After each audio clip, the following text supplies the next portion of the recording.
Bonjour.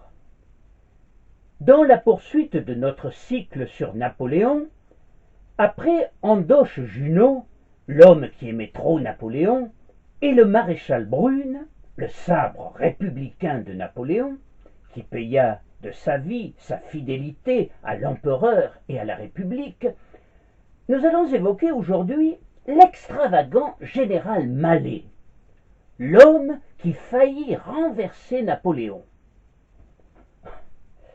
Une histoire rocambolesque dans un contexte politique dramatique.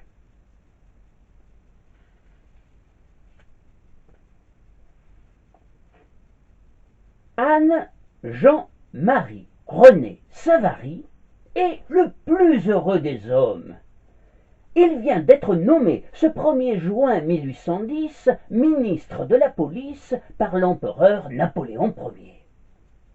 À 36 ans à peine, c'est pour lui une consécration et la récompense suprême pour son zèle et sa fidélité sans faille.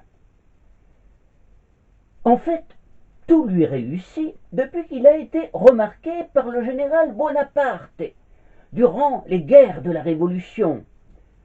Il était alors aide de camp du général de Saxe, qu'il suivra pendant 5 ans à l'armée d'Orient au cours de la campagne d'Égypte jusqu'à la bataille de Marengo où le brave général trouva la mort. Bonaparte fut impressionné par son énergie, sa vaillance et sa loyauté, et, devenu premier consul, il en fit son aide de camp qui l'accompagna partout, et son homme de confiance, chargé souvent des missions les plus délicates. Simultanément, il était introduit au sein même de la famille Bonaparte et invité aux fêtes du château de Malmaison. Au cours de l'une d'elles, il rencontra la ravissante Félicité de Faudoas, 17 printemps, parente éloignée de Joséphine, et il l'épousa en 1802 avec la bénédiction du premier consul. Oui, décidément, tout lui réussit admirablement depuis sa rencontre avec Bonaparte. En 1803, il est promu au grade de général de brigade, déjoue le complot de Cadoudal, puis s'illustre à la bataille d'Eylau et défait les troupes russes à Ostrolenka. Cette victoire, qui est son plus grand fait d'armes, lui vaut le cordon de grand aigle de la Légion d'honneur. Il est comblé de bienfaits au point que lui, le fils d'un petit officier roturier, se voit admis dans la promotion de la noblesse d'Empire, et il est fait duc de Rovigo, titre assorti d'une dotation de 15 000 francs. Il est si apprécié que c'est tout naturellement que Napoléon, qui souhaitait une police tout entière à ses ordres, se tourna vers lui, son plus fidèle serviteur, pour succéder au traître Fouché, au ministère de la police installé à l'hôtel de Juigné quai Voltaire. Le duc de Rovigo se sent parfaitement à l'aise dans ce rôle, même s'il sait qu'il est observé sans complaisance par certains restés proches de Fouché. S'il relâche la répression policière sur les milieux royalistes, une répression qui était particulièrement rigoureuse depuis l'exécution du duc d'Enghien, il fait accepter par l'empereur un projet de censure beaucoup plus radical que ceux alors en vigueur, et il n'hésite pas à interdire des pièces de théâtre jugées par lui trop sulfureuses et des ouvrages tendancieux comme celui de Madame de Staël de l'Allemagne. D'un autre côté, il sait se montrer généreux avec ceux qui témoignent d'un dévouement particulier à l'Empire. C'est en quelque sorte la politique de la carotte et du bâton, et les résultats sont à la hauteur de ses espérances. Le ministre de la police est donc le plus heureux des hommes, et lorsqu'il se couche dans la chambre conjugale, ce 23 octobre 1812, au petit matin, très fatigué par un travail tardif, mais fort content de lui, Félicité, qui s'est réveillée, le gronde gentiment. « Mon chéri, tu sais quelle heure il est? Anne, tu n'es pas raisonnable, tu abuses de tes forces. » Il était 5h30. 2 heures plus tard, vers 7h30, alors qu'il dort à point fermé, un bruit sourd se fit entendre qui peu à peu s'enfle et se précise. Il se réveille péniblement, se dresse sur son séant, puis, inquiet, après avoir tenté toutefois de rassurer sa femme, sort de son lit pour aller aux nouvelles. Était-ce un incendie, un tremblement de terre, une émeute? Pieds nus et en chemise, il pénètre dans la pièce voisine, et là, il n'en croit pas ses yeux. Des hommes brisent la porte à coups de crosse de fusil et envahissent l'hôtel en vociférant. Il semble très excité et, apercevant Savary, s'écrie d'un air de triomphe: « Le voilà! Le voilà !»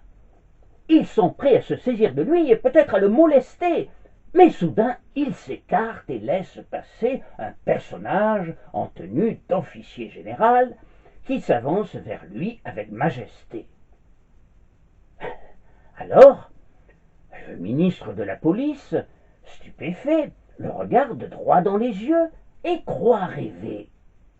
Il reconnaît en effet le général Lahorie, ce Lahorie qu'il a lui-même envoyé à la prison de la Force et qui devrait se trouver au fond d'une cellule derrière de solides verrous. Ah non, ce n'est pas possible. Il faut qu'il sorte de ce cauchemar. Il se frotte les yeux comme s'il espérait dissiper cette effarante vision. Mais non, il ne rêve pas.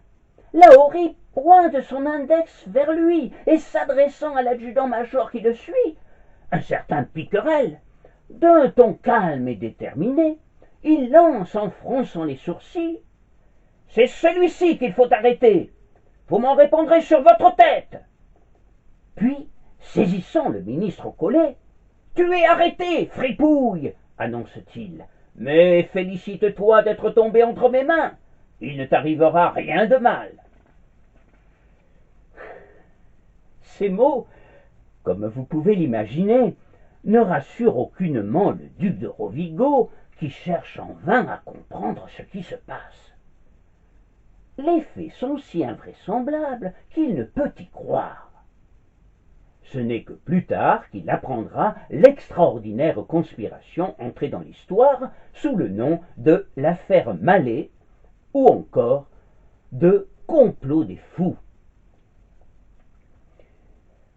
Cette histoire rocambolesque que je vais vous conter se déroula, comme je vous l'ai indiqué en préambule, dans un contexte politique dramatique que nous évoquerons plus tard.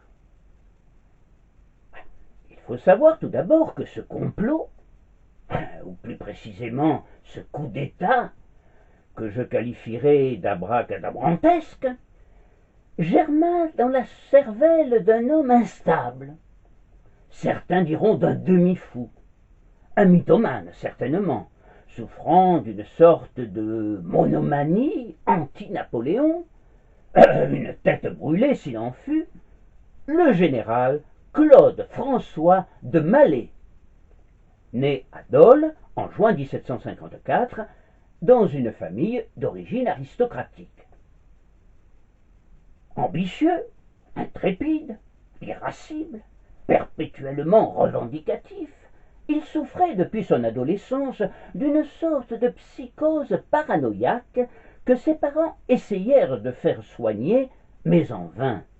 Il s'ensuivit un délire de persécution qui d'ailleurs le tourmenta toute sa vie. C'était un garçon intelligent qui lisait beaucoup et fut séduit par les philosophes des Lumières. Il crut alors à l'affranchissement des peuples et à la régénération de la société. En 1771, il entra à la première compagnie du corps des mousquetaires gris, qu'il servit jusqu'en 1775, année de la suppression de cette compagnie. Lorsqu'éclate la Révolution française, il adhère aussitôt aux idéaux de celle-ci, mais il se heurte alors à sa famille, qui le considère comme un renégat. Cela réveille en lui son délire de persécution.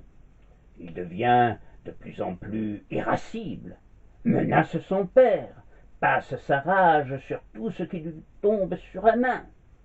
À des périodes de fureur succèdent de longues heures d'abattement, ponctuées de larmes et d'implorations.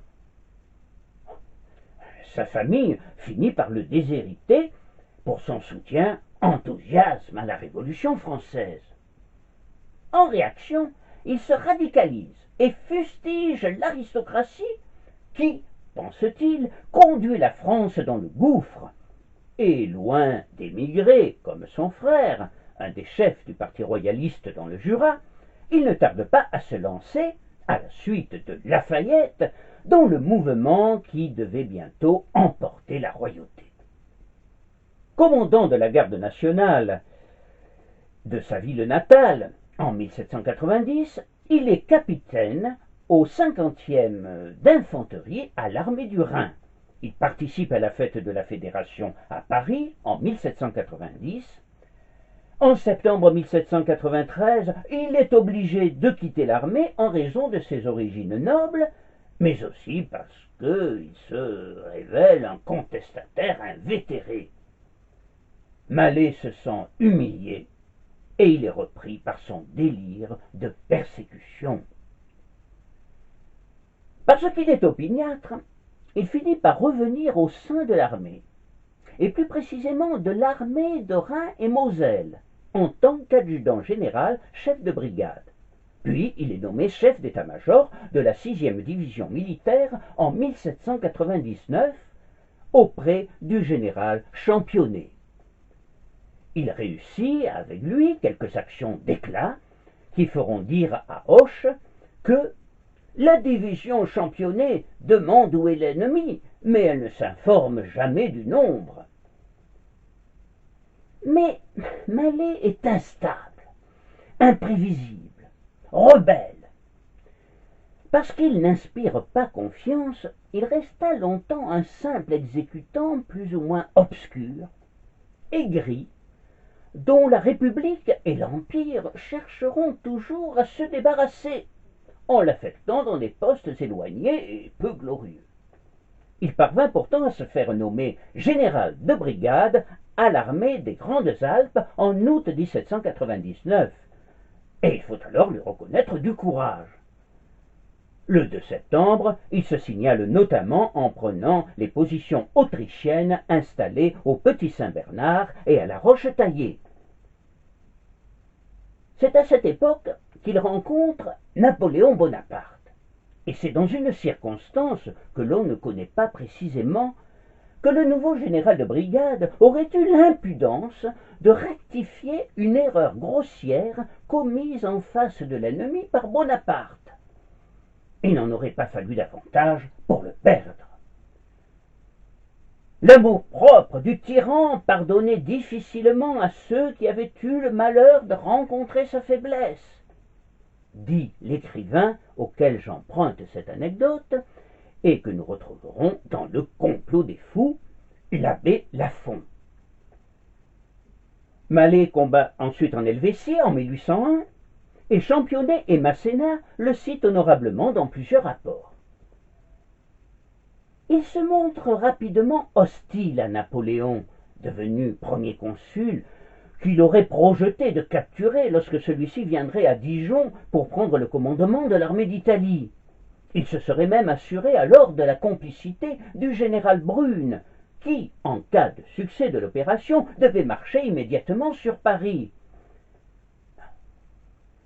C'est ce dont témoignera le général Desmarets, l'ancien chef de division de la police impériale. Bonaparte aurait-il eu connaissance de ce premier complot avorté du général Mallet? Rien ne le laisse supposer. si ce n'est toutefois que Brune reçut l'ordre de partir pour l'Italie dans les 24 heures et que Mallet fut envoyé comme commandant du département à Bordeaux. Mallet, qui fulmine contre Napoléon, vote contre le consulat, puis contre l'Empire. Forcé de formuler son vote, il s'adresse à Bonaparte lui-même en ces termes. Citoyen premier consul, nous réunissons nos vœux à ceux des Français qui désirent voir leur patrie heureuse et libre.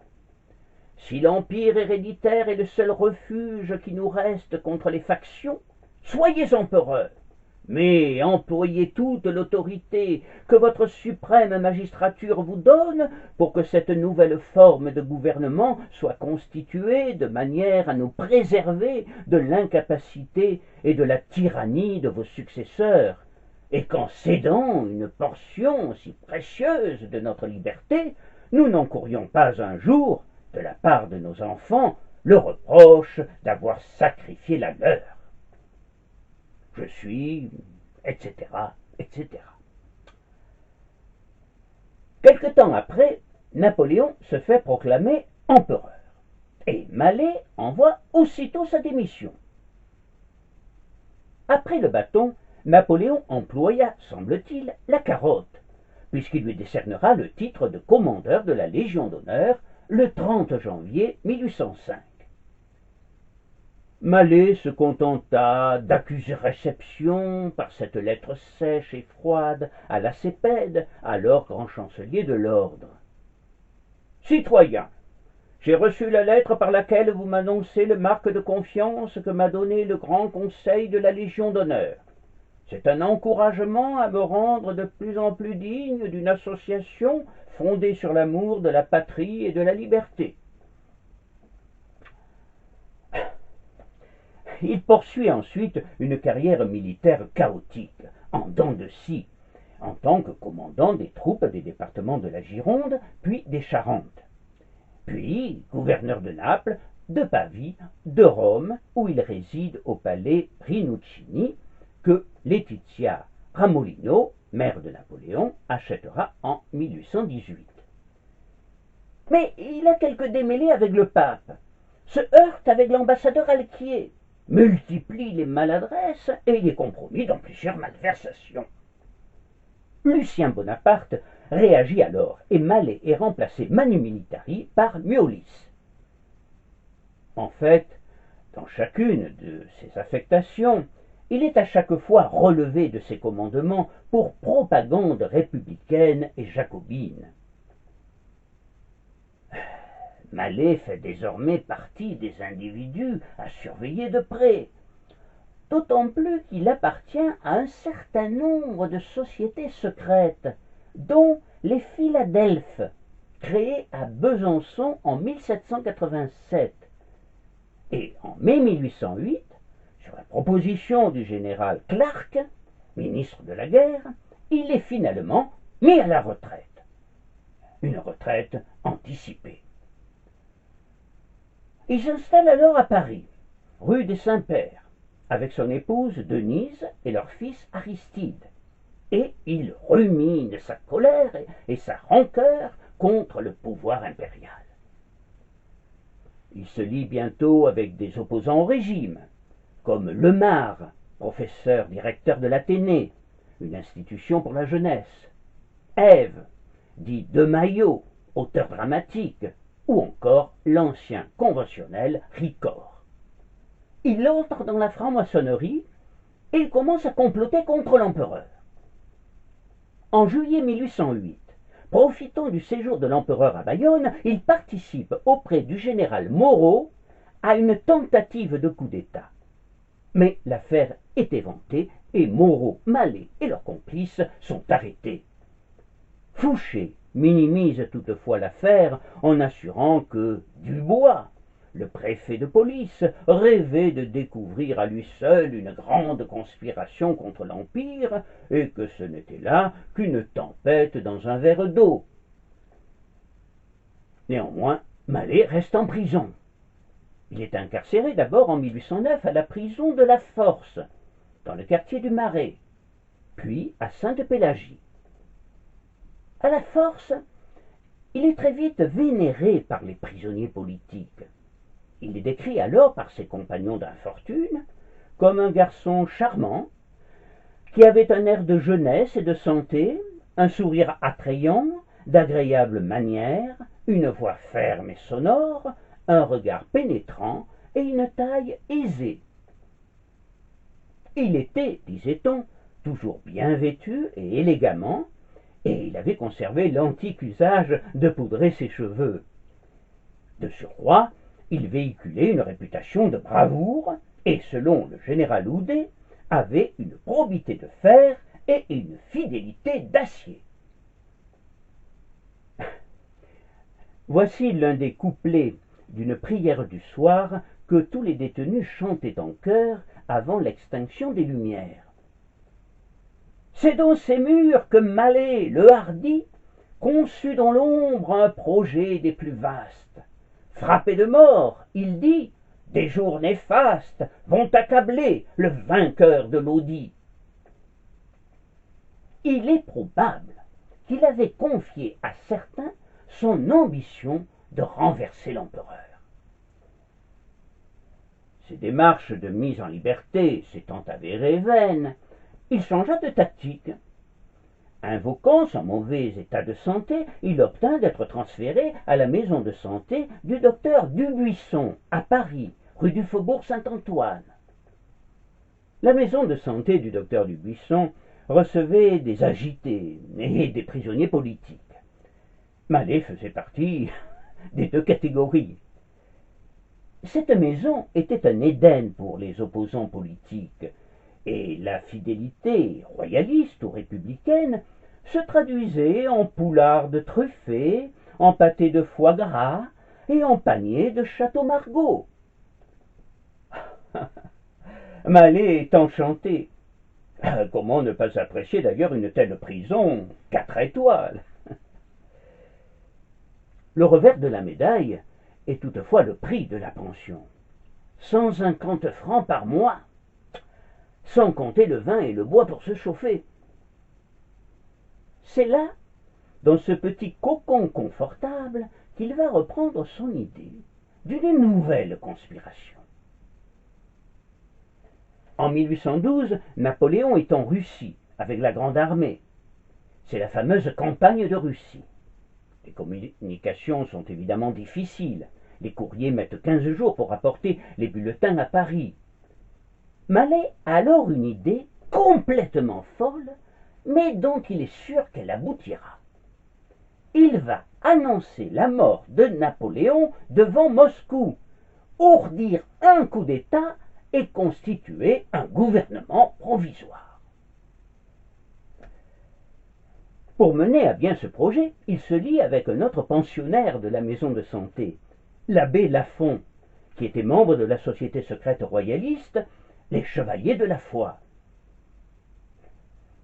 On peut s'en étonner, car Mallet était républicain, mais il semble bien, d'après les mémoires de Villèle, qui recueillit les confidences des Polignac, que les royalistes et les républicains se seraient entendus pour combiner leurs efforts jusqu'au renversement de Napoléon, leur cible commune.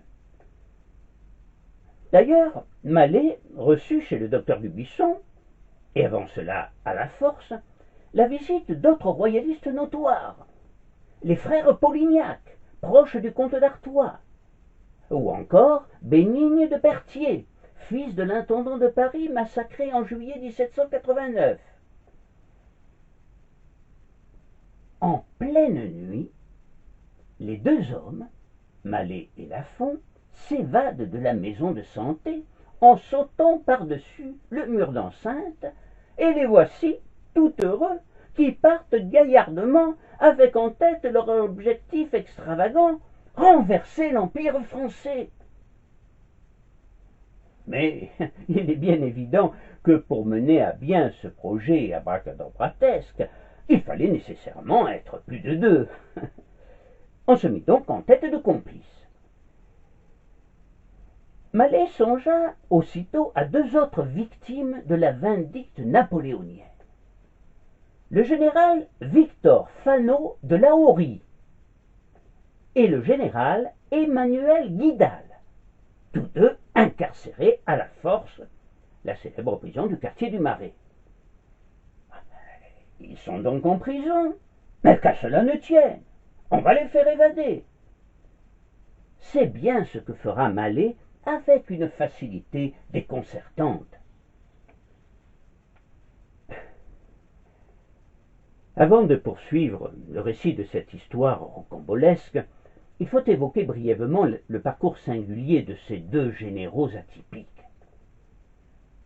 Le général Emmanuel Guidal, né à Grasse en 1764, dans une famille de modestes commerçants, commença sa carrière comme simple soldat au régiment d'Artois en 1781. À la Révolution, il est capitaine au 10e bataillon de volontaires du Var. Il est républicain et en 1798, on le retrouve général de brigade. Il est audacieux et même téméraire. Très proche de la troupe, il est apprécié par tous et possède un certain charisme. Mais il aime faire la fête, bien manger et bien boire. De plus en plus souvent, à la veille d'une bataille, il arrive titubant parmi ses hommes et passablement éméché. En désaccord avec Napoléon, il est destitué et commence alors à conspirer, notamment avec les Britanniques, ce qui lui vaut d'être arrêté le 22 janvier 1812 à Marseille, au 22 rue Noailles, et dirigé vers Paris en février, où il est incarcéré à la force. Le général de la Horie, de 2 ans son cadet, appartient à une famille de juges de paix tirant son titre de noblesse d'une terre de la Ferté-Macé en Normandie. Il fait de brillantes études au lycée Louis-le-Grand, où il rencontre Jean-Baptiste Desmarets, futur directeur de la police. Pour repousser l'étranger qui menace nos frontières en 1793, il s'enrôle dans l'armée où il est sous-lieutenant à l'armée du Rhin, puis il monte rapidement dans la hiérarchie militaire et en février 1799, il sera chef d'état-major du général Moreau. Savary fut l'un de ses camarades. Promu général de brigade en mai 1800, il s'illustre en Souabe et en Bavière auprès de Moreau. Sur le champ de bataille de Hohenlinden, il est nommé général de division par Moreau.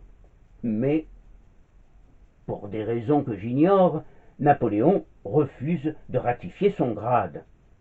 Ce qui explique, en grande partie, son hostilité envers celui qui était alors premier consul. Participa-t-il pour autant à la conspiration de Pichegru et de Moreau contre Napoléon? Il s'en défendit toujours, mais quand Moreau est arrêté et jugé, sa carrière est brisée. Il est mis d'office à la retraite à l'âge de 37 ans, puis en 1804, il est poursuivi, ses biens sont séquestrés et il s'enferme alors dans sa propriété de Saint-Just à Vernon, dans l'attente de son arrestation. Mais rien ne se passe. Au bout de quelques semaines, il vend sa propriété de Saint-Just. Traqué par la police, il devient un fugitif et doit se cacher.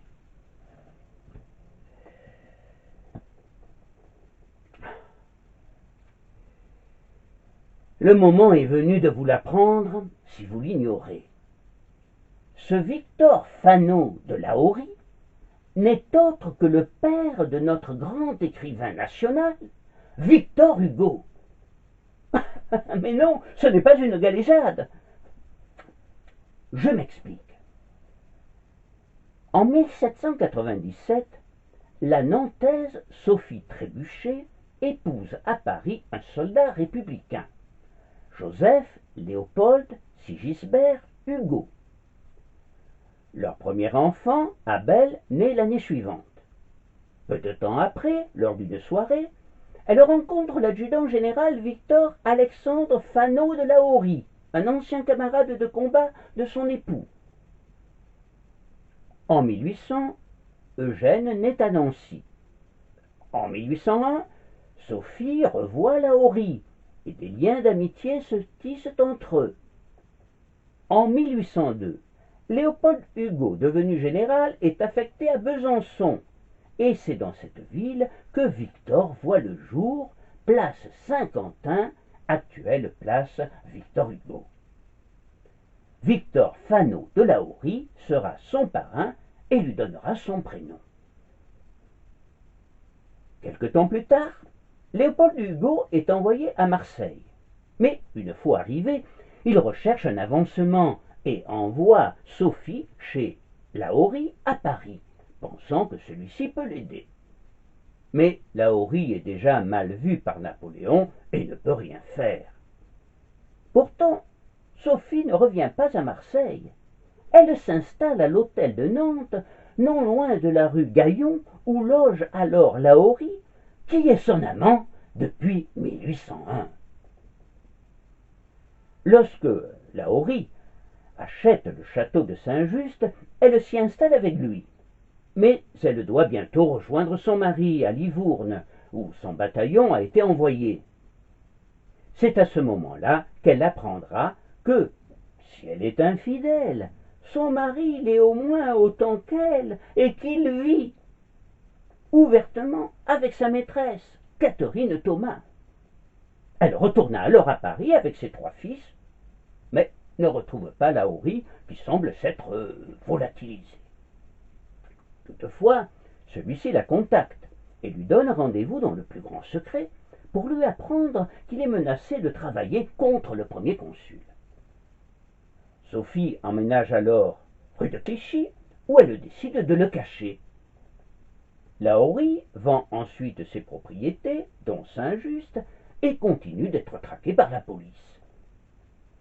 En février 1809, Sophie s'installe avec ses enfants dans un ancien couvent, rue des Feuillantines. Victor Hugo rapportera, dans les Contemplations, cet épisode, écrivant notamment « Mes 2 frères et moi, nous étions tout enfants. Notre mère disait « Jouez, mais je défends qu'on marche dans les fleurs et qu'on monte aux échelles. » En effet, le jardin est vaste, propice au jeu des enfants, mais on y trouve aussi une chapelle qui servira de cachette à Lahorie. Les enfants ignorent sa présence dans un premier temps, puis ils la découvriront et Sophie le fait alors nommer par précaution Monsieur de la Courlandais, et il devient très vite un nouveau père pour les 3 garçons. Ils partagent leur jeu et portent une affection particulière pour Victor, qu'il s'amuse à jeter en l'air très haut et à le recevoir dans ses bras à la grande terreur de sa mère, mais à la plus grande joie de l'enfant. Lahorie tentera durant cette période de rencontrer Savary, son ancien camarade d'armes, pour parler avec lui de sa situation. Il regrettera cette imprudence, puisqu'il sera finalement arrêté aux Feuillantines sous les yeux de la famille Hugo et incarcéré au donjon de Vincennes, puis à la Force. En 1813, après de nombreuses péripéties, Sophie et Léopold se réconcilient. Mais alors qu'il se trouve en Espagne, Léopold apprend, d'une source inconnue, la liaison entre Lahorie et Sophie. Celle-ci n'a alors plus qu'une idée, rentrer à Paris et retrouver son amant. Elle lui rendra de nombreuses visites lorsqu'il sera incarcéré à Vincennes, puis à la prison de la Force, et suivra de près et avec angoisse la conspiration de Mallet, dont elle était informée, probablement par Lahorie. Je vous disais que Lahorie était le père de Victor Hugo. En réalité, on est encore loin d'en être sûr, même si de nombreuses thèses vont dans ce sens, dont celle des historiens Le Barbier et Guimbaud dans les années 1930, de la journaliste et romancière Geneviève Dorman en 1982, ou de l'historien Raymond Escholier en 1951, qui pense que Lahorie a toutes les chances d'être le père de Victor Hugo. Même si les doutes subsistent, pour moi, cette probabilité n'est pas négligeable. C'est délibérément que l'écrivain aurait d'ailleurs écrit plus tard que Lahorie avait plus de 25 ans d'écart avec son père, alors qu'il n'était son aîné que de 7 ans.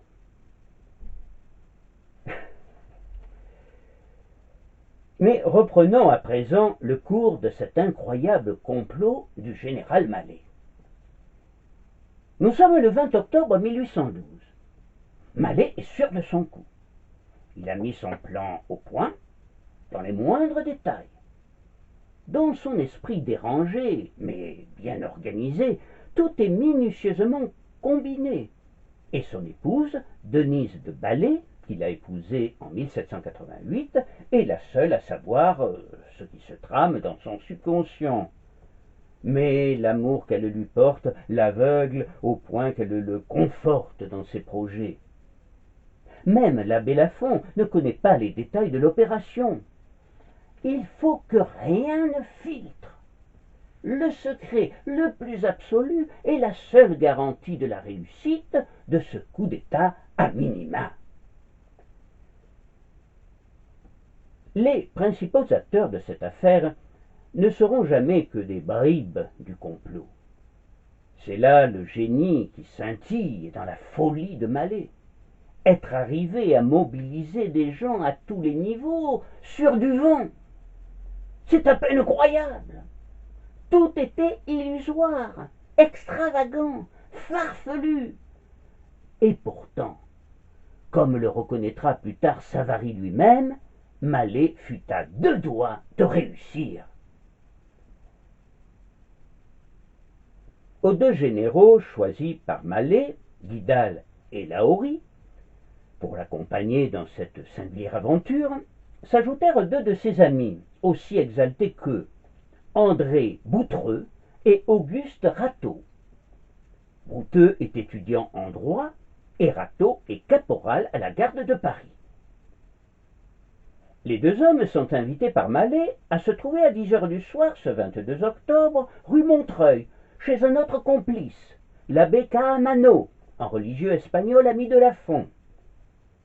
Quand Rateau et Boutreux arrivent au rendez-vous, Mallet est déjà là, vêtu de son uniforme de général apporté par sa femme et ayant en poche un faux sénatus consulte annonçant la mort de l'empereur. Le caporal Rateau échange le sien contre celui d'aide de camp du général, et Boutreux arbore une écharpe tricolore comme celle des commissaires de police. Cela semble admirablement ficelé. Mallet est maître de Paris, ou va l'être incessamment. Ah, le doute n'est pas permis. De la farce à la tragédie, comme de la tragédie à la farce, il n'y a qu'un pas, comme nous allons le voir. Tout réussit à cette bande de pieds-nickelés, et chacun désormais est persuadé d'incarner la France de demain. Le 23, vers 4 heures du matin, le trio Mallet, Rateau, Boutreux se présente au poste de la caserne Popincourt, siège de la 10e cohorte. Avec superbe, Rateau annonce « Ronde d'officier général » et communique le mot de passe qui, ce jour-là, ironie de l'histoire, était le mot « conspiration ». Mallet, qui a pris le nom de général Lamotte, avertit le trop crédule commandant Gabriel Souillet de la mort de l'empereur le 7 octobre devant Moscou et de la chute du régime, et de là la proclamation de la République. Commandant, l'empereur est mort le 7 octobre sous les murs de Moscou. Le gouvernement impérial est renversé. La nouvelle n'est pas une seconde mise en doute, et sous une pluie battante, Soulier réunit aussitôt la 10e cohorte dans la cour de la caserne et Mallet leur lit le faux Senatus Consulte. Cette première mystification accomplie, Mallet, avec quelques compagnies, se rend à la prison de la Force, où il fait délivrer Guidal et Lauri, ainsi qu'un Corse, Bocchechiampi, arrêté quelques mois plus tôt pour espionnage. Le plus cocasse de l'affaire, c'est que Guidal et Lauri ignoraient totalement ce que l'on attendait d'eux et le rôle qu'on allait leur faire jouer dans cette aventure. La seule chose qu'ils savaient, c'est que, dans un premier temps, ils auraient pour mission d'arrêter le duc de Rovigo à l'hôtel de police. Ah, arrêter le duc de Rovigo, l'infâme Savary, le ministre de la police, l'un de leurs plus acharnés ennemis, celui qui les avait fait jeter dans ces cachots infects comme de vulgaires malfaiteurs, sans aucune considération pour leur grade et leur état de service, c'était pour eux la plus jouissive des revanches. Et c'est ainsi que quelques heures plus tard, Lauri et Guidal, avec une compagnie de soldats, entraient par la force au ministère de la police et se présentaient devant Savary et Berluet. Pendant ce temps, Mallet, plus déterminé que jamais, tirait les ficelles, et constatant que son plan se déroulait le mieux possible, il constituait dans sa tête le futur gouvernement de la France, plus convaincu que jamais de l'éclatant succès de son entreprise. Il faut bien se figurer, et j'insiste à nouveau sur ce point, qu'il fallait être insensé pour, ne serait-ce que concevoir la pensée de renverser Napoléon à l'aide d'un caporal, d'un pseudo-commissaire de police et de 2 généraux destitués, dont un ivrogne. Au ministère de la police, Savary essaya bien de parlementer au début. Il s'efforça même de prendre Piquerel par les sentiments. « Si vous êtes un bon garçon, commença-t-il. Mais il n'a pas le temps de terminer. Piquerel n'a aucune intention de se montrer bon garçon. Alors le ministre tente une autre méthode. Il menace les soldats. « Savez-vous ce que vous faites? Prenez garde. Vous devez m'obéir. Je vous requiers d'arrêter celui qui vous a conduit ici. Vous êtes tous des gens à fusiller. » Mais personne ne l'écoute. Il y a alors un léger moment de flottement. Quelques minutes plus tard, Lauri revient pour confirmer ses ordres. C'est à ce moment-là que paraît à la porte une figure atroce. C'est Guidal, titubant entre les soldats, suivi du lieutenant Régnier, un de ses anciens subordonnés, qui semble au comble de l'excitation. Il tient dans sa main une épée et la brandit vers le prisonnier, toujours en chemise et pieds nus. Il hurle. « Y a-t-il tant à faire? On enfile cela comme des grenouilles !» Mais Guidal intervient et s'empare de l'arme. L'ex-général exècre celui qui l'a fait saisir à Marseille. Il ne s'embarrasse pas de scrupules, n'ayant rien à perdre, puisque de toute façon il devait être jugé pour crime de trahison. À son tour, il marche, toujours en titubant, vers son ennemi juré. Mais brusquement, il s'arrête dans son élan. Que s'est-il passé? Savary donnera une explication qui ne me semble guère plausible. Lors de sa déposition devant la commission militaire qui jugera Mallet et ses complices quelques jours plus tard. « Je suis convaincu, affirmera-t-il, que c'est la hardiesse de mon regard qui l'a empêché de frapper. » Mais, face à l'étonnement visible des juges, il ajoutera ensuite une autre explication qui me semble plus vraisemblable, vu l'état d'ébriété de Guidal. Il a aussi rencontré une chaise contre laquelle il a trébuché. Guidal assurera ne pas se souvenir de cet épisode. Heure de la chaise ou hardiesse du regard, quoi qu'il en soit, Guidal se ravisa. Peut-être aussi que la hourrie intervint à ce moment. S'il détestait son ancien camarade, il ne voulait pas pour autant sa mort. Son but était de le rendre inoffensif et de l'envoyer terminer ses jours derrière les murs d'une prison. Il mit d'ailleurs les choses au point et cria alors à ses hommes, un peu décontenancés: « Vous me répondrez sur votre tête si vous attentez à sa vie. Qu'on le saisisse, qu'on l'emmène. » Mais le malheureux Savary ne pouvait pourtant pas sortir dans la simple tenue où il se trouvait, chemise de nuit et pieds nus. Il se dirigea vers sa chambre pour aller s'habiller, mais on lui barra le passage. Son valet de chambre lui apporterait ses vêtements, des bas et des chaussures. Quelques minutes plus tard, il put enfin se chausser et enfiler son uniforme devant le soldat goguenard. Quand son épouse lui posa son manteau sur les épaules, « C'est une précaution inutile pour le sort qui l'attend !» lança Piquerel sardonique. Entraîné dehors sans ménagement, Savary descend l'escalier. Arrivé sur le quai, il est poussé dans un cabriolet. Guidal s'assied à ses côtés. Il sort de sa poche un petit flacon, un petit flacon, et boit la régalade. Une compagnie précède la voiture. Une autre la suit. Le cocher mène le cheval par la bride. Le prisonnier a l'espoir d'être conduit à la conciergerie, dont il connaît les tours et les détours, mais il s'aperçoit vite avec effroi qu'on le mène à la force. Guidal a vidé son flacon et semble s'assoupir. Alors il tente le tout pour le tout. Sur le pont, il se laisse glisser à terre, disant qu'il veut aller à pied, mais le capitaine Fessard ne l'entend pas de cette oreille. Il saisit Savary par le bras et le réinstalle brutalement sur la banquette. Horrifié, le duc de Rovigo apostrophe l'officier.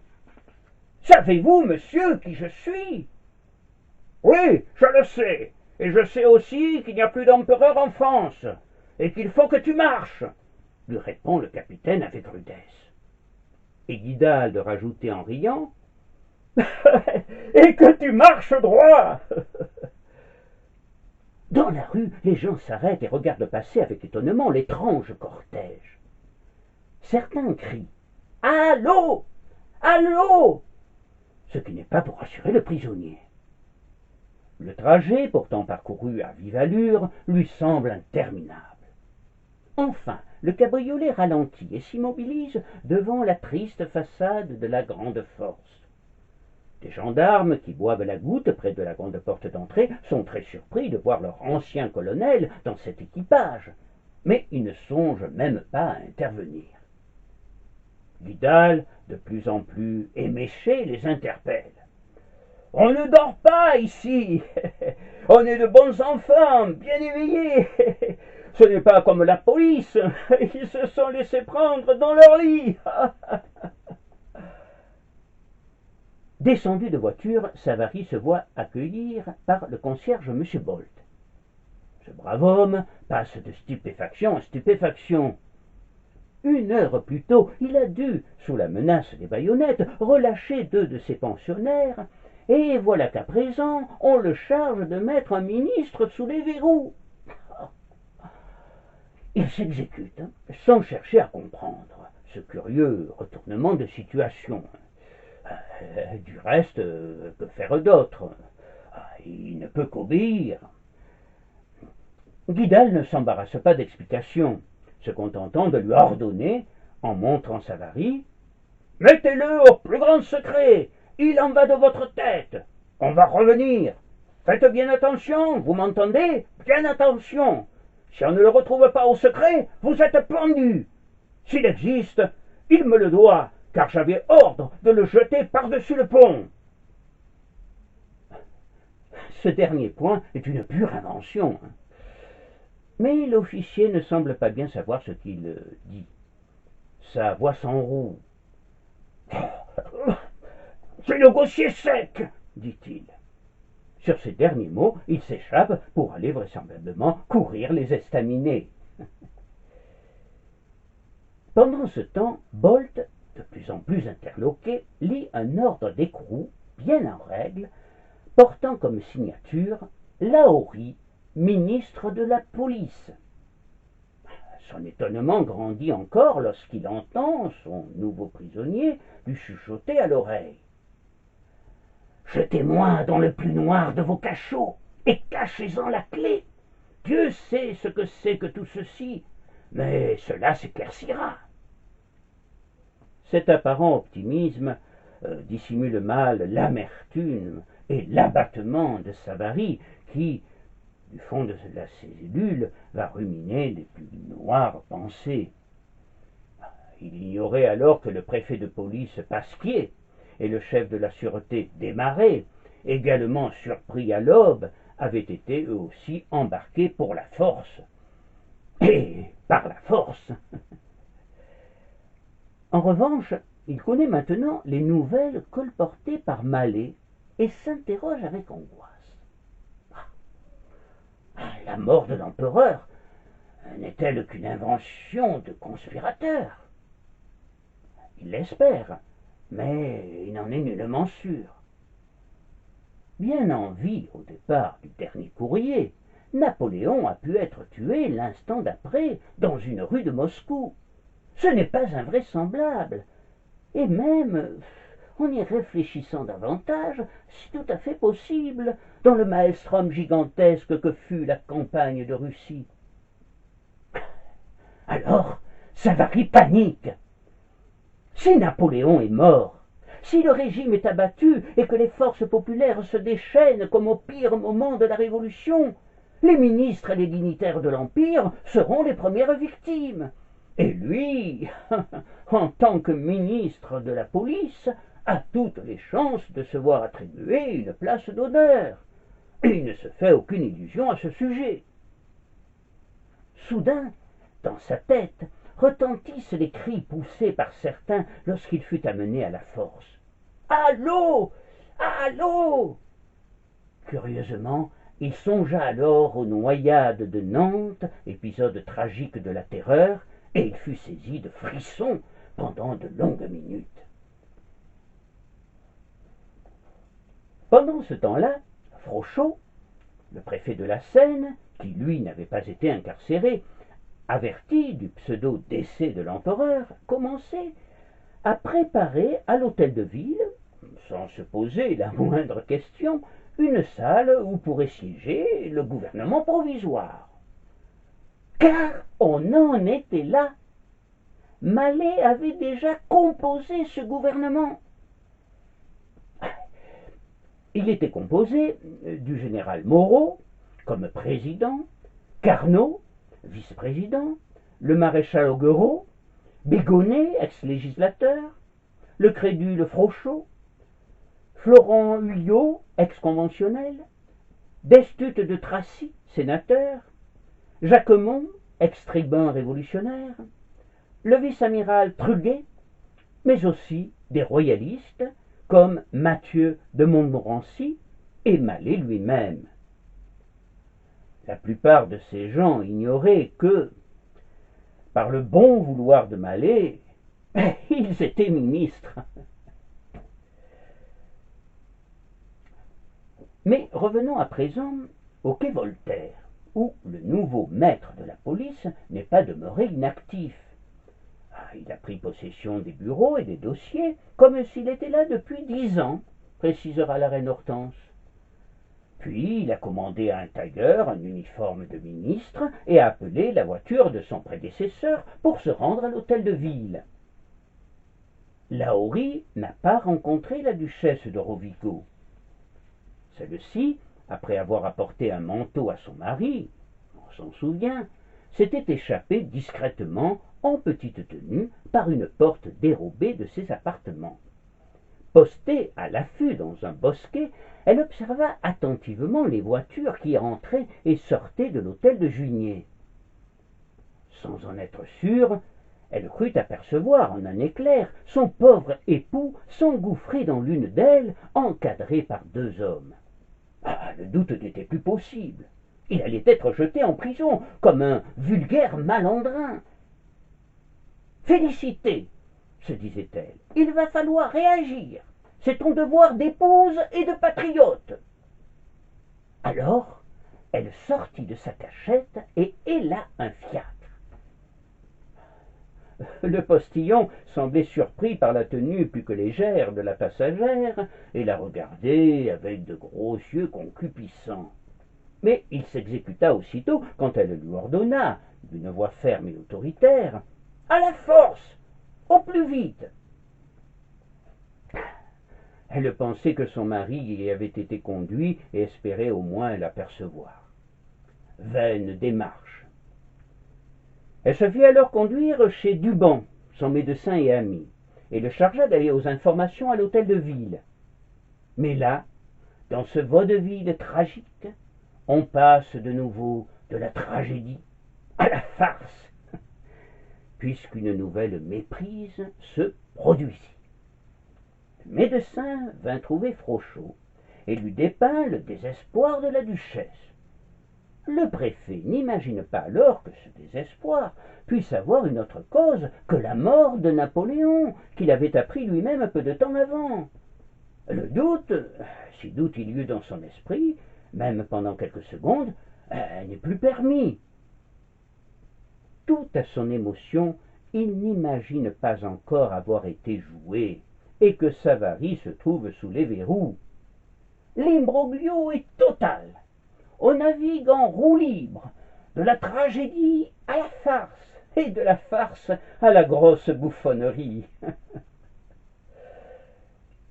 L'émotion gagne bientôt tout l'entourage du préfet, et tout le monde de pleurer allègrement, tandis que se préparait le dénouement de cette invraisemblable histoire. Dans le même temps, place Vendôme, Mallet est surpris de la réaction du général Hulin, ancien héros de la prise de la Bastille, et qui commandait alors la place de Paris. Celui-ci semble deviner la conspiration, et quand Mallet s'apprête à l'arrêter, il a le culot de lui demander des ordres écrits. Pour la première fois depuis le début de ces événements, Mallet semble commencer à s'affoler. Soudain, il sort son pistolet et tire sur Hulin, lui fracassant la mâchoire.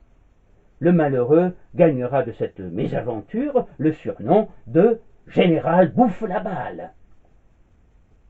Le coup d'état grand guignolesque bascule alors dans la tragédie.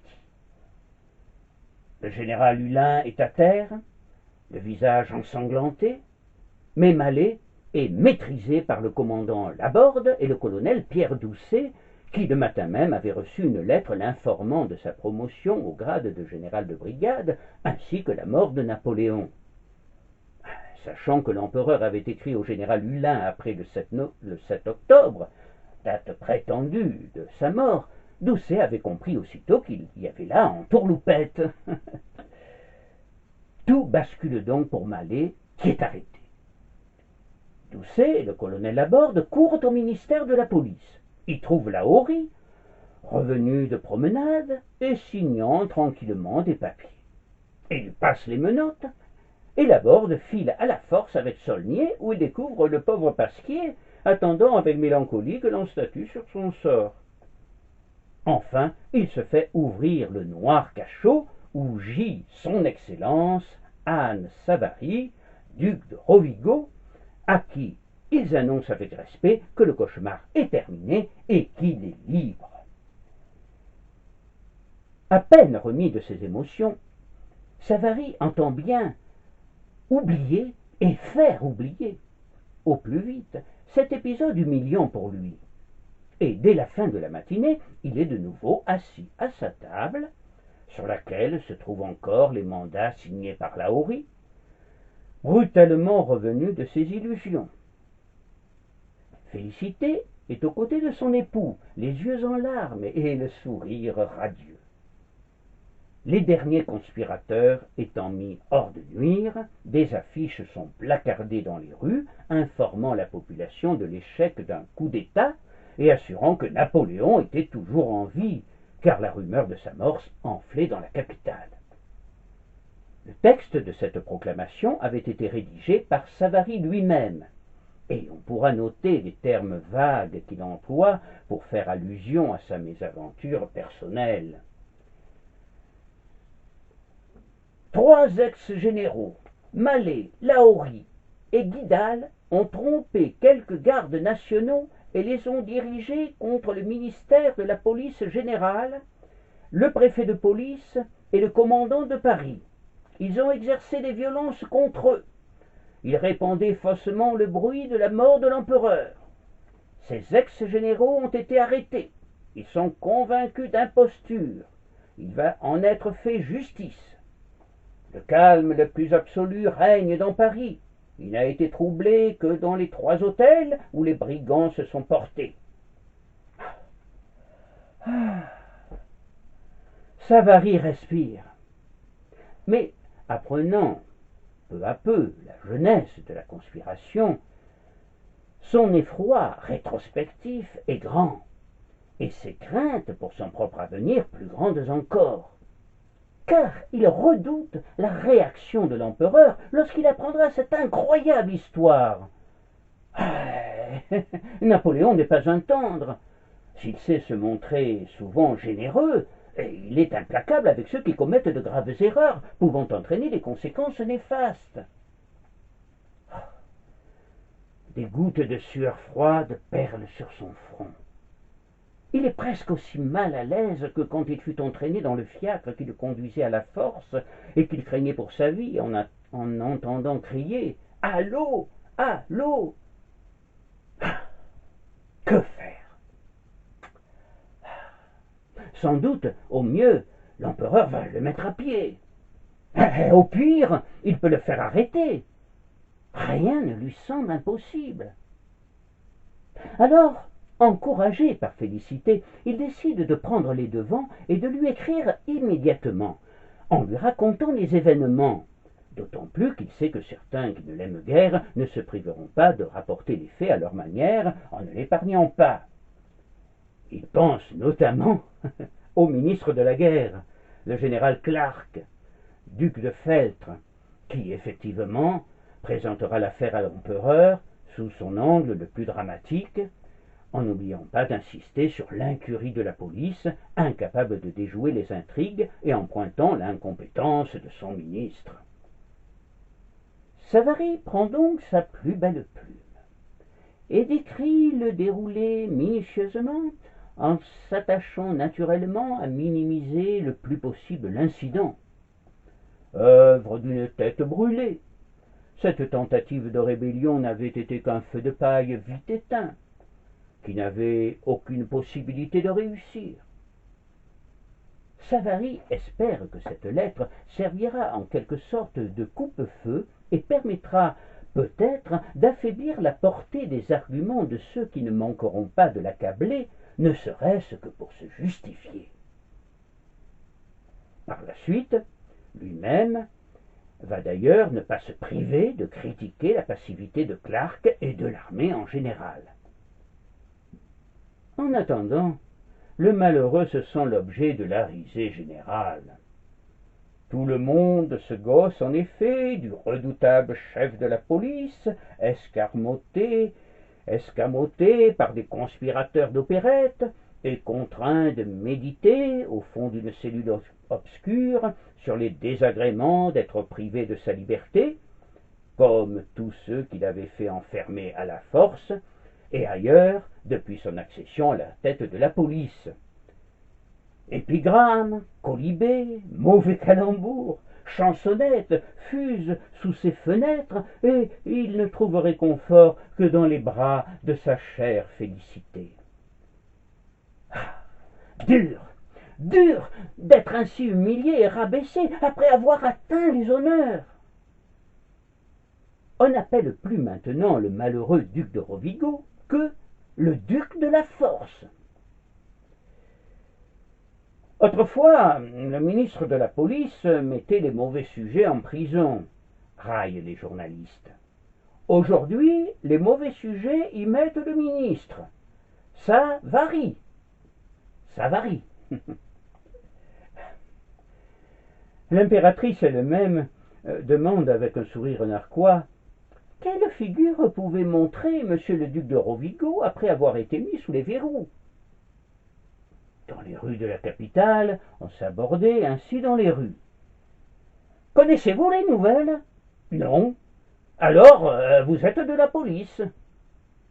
Et les Parisiens de s'esclaffer en chœur, au grand désarroi de Savary. Mais ce qui le blessait le plus, ce sont les moqueries à propos de Félicité. On plaisantait cruellement sur madame Savary, apparue devant les soldats, puis montant dans un fiacre en modeste appareil. Madame la duchesse de Rovigo, disait-on, a été la seule à s'être bien montrée. Tandis que les Parisiens s'amusent, Mallet et ses complices sont interrogés longuement. Un grand nombre de suspects, certains n'ayant rien à voir d'ailleurs avec l'affaire, sont arrêtés. Seuls courent encore l'abbé Lafont, qu'on ne rattrapera pas, et le naïf Brouteux, que l'on retrouvera peu après. L'instruction est menée tambour battant. Les membres du gouvernement, Savary en tête, souhaitant unanimement liquider au plus vite cette pénible affaire. Dès le 27 octobre, les accusés comparaissent devant une commission militaire. Mallet, avec un courage qui l'honore, assume devant ses juges l'entière responsabilité des opérations. Au président Dejean, qui lui demande le nom de ses complices, il répond superbement. La France entière, et vous-même, monsieur le président, si j'avais réussi. Vidal, Lahorie et les autres affirment qu'on a abusé de leur crédibilité. Ils ont cru de bonne foi à la mort de l'empereur et au changement de régime. J'ai été trompé comme le préfet de la Seine et comme le ministre de la police, s'exclame Lahorie. Pourquoi ne sont-ils pas à mes côtés? Frochot et Savary blêmissent. Ils n'apprécient pas, comme on peut l'imaginer, le comique de cette question. Savary, toujours dans le but de minimiser l'affaire, essaie bien de sauver quelques têtes. 14 condamnations à mort sont prononcées. Il parviendra à faire gracier le colonel Rabe, en raison de ses antécédents militaires, et le caporal Rateau, qui visiblement n'a pas réalisé qu'il participait à une conspiration. Savary tente aussi de surseoir à l'exécution du commandant Soulier, victime et non complice de Mallet, et de sauver la tête de son ancien camarade Lahorie. Mais Cambacérès, l'archichancelier, à qui il s'adresse, le renvoie vers Clark, avec lequel ses relations sont tendues, et celui-ci lui répond par une fin de non-recevoir. Le général Mallet, l'homme qui faillit renverser Napoléon, est fusillé dans la plaine de Grenelle le 29 octobre, à 4 heures de l'après-midi, en même temps que Lahorie, Vidal, Soulier et 8 autres malheureux coupables seulement, comme le dira la duchesse d'Abrantès, d'avoir cru que l'empereur n'était pas immortel. Mallet reçut la mort avec un sang-froid héroïque. Il commanda lui-même le feu avec une voix retentissante. Resté debout, tout sanglant, après une première décharge, il en fallut une seconde pour qu'il tombe, et il sera achevé à coups de baïonnette. À quelques mètres de Denise, sa veuve éplorée, Sophie trébuchée, discrètement suivra son convoi mortuaire jusqu'au cimetière de Vaugirard. Napoléon est à Mikhaïlevska, sur la route de Smolensk, lorsqu'il apprend par un courrier, le 6 novembre, le déroulement de l'affaire Mallet. La retraite de la Grande Armée avait alors commencé depuis une quinzaine de jours. Cette nouvelle l'éprouve fortement, rapportera Caulaincourt qui l'accompagne. Il décide de regagner au plus vite la capitale. Le 18 décembre, il est aux Tuileries, et le lendemain, il convoque tous ses ministres au palais et s'entretient avec chacun par ordre d'ancienneté. Savary est appelé le dernier. Littéralement pétrifié, il se présente devant Napoléon. Personne n'est là pour rapporter leur entretien, mais il est probable qu'il dut subir de vives réprimandes de l'empereur. Pourtant, celui-ci passa l'éponge, jugeant peut-être plus politique de ne pas monter cette affaire en épingle. Savary conserva son poste, mais cette affaire Mallet resta pour lui, comme il le confiera plus tard, le pire souvenir de son existence. Napoléon maintiendra également à leurs fonctions Pasquier et Desmarets.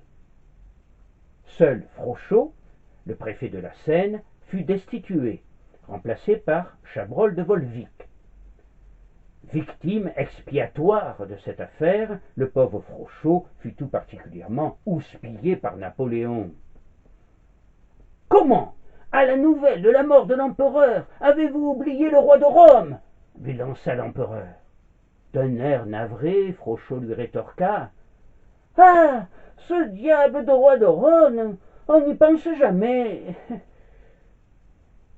Dans toute cette affaire, ce qui sans doute agaça le plus Napoléon et provoqua sa colère, c'est qu'en fait aucun membre du gouvernement impérial n'avait eu l'idée de crier « Napoléon est mort! Vive Napoléon II !» remettant ainsi en cause inconsciemment la légitimité de son pouvoir. Il leur adressa d'ailleurs cette cinglante sortie dès la première entrevue qu'il eut avec eux lors de son retour. « Vous me croyez mort, dites-vous.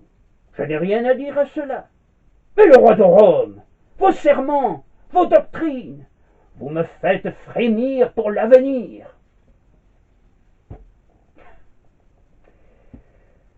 L'avenir, il était hélas bien compromis pour lui. Un peu plus d'un an plus tard, en avril 1814, alors que la France était envahie de toutes parts, il abdiquait à Fontainebleau et était exilé à l'île d'Elbe.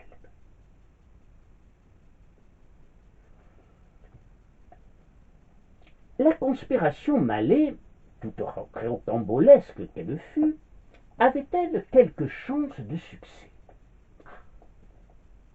C'est la question que l'on peut tout naturellement se poser. Probablement pas, contrairement à ce que pensait Mallet. Et c'est peut-être là sa principale erreur. L'Empire n'était pas prêt à s'effondrer en 1812. Malgré l'Espagne, malgré la campagne de Russie, Napoléon conservait son prestige dans l'armée et chez les Français. Par ailleurs, la République n'était pas en mesure de reprendre la possession du pays. Elle commençait bien à se lasser de la guerre, et elle était saturée de gloire, mais elle redoutait toujours le jacobinisme. Quant aux Bourbons, leur retour était alors impensable dans l'esprit de la plupart des Français. Je pense, personnellement, que s'il n'avait pas été emporté par le tourbillon des événements qui précipitèrent sa chute, Napoléon aurait sans doute compris qu'il était nécessaire d'épurer et de régénérer son entourage et d'apporter de nouvelles réformes dans le gouvernement. Plus tard, quand il appellera le romancier libéral Benjamin Constant, le 14 avril 1815, pour lui demander d'élaborer un projet de constitution, il était déjà trop tard. À Sainte-Hélène, Napoléon reviendra sur Mallet, l'extravagant général Mallet, l'homme qui faillit le renverser.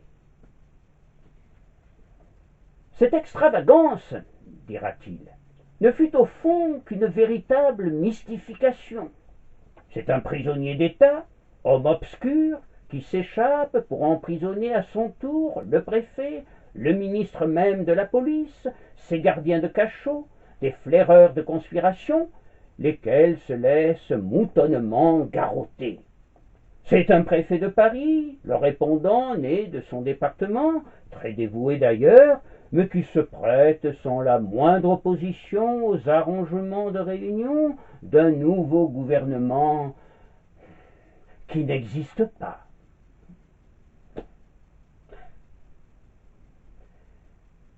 Je vous remercie.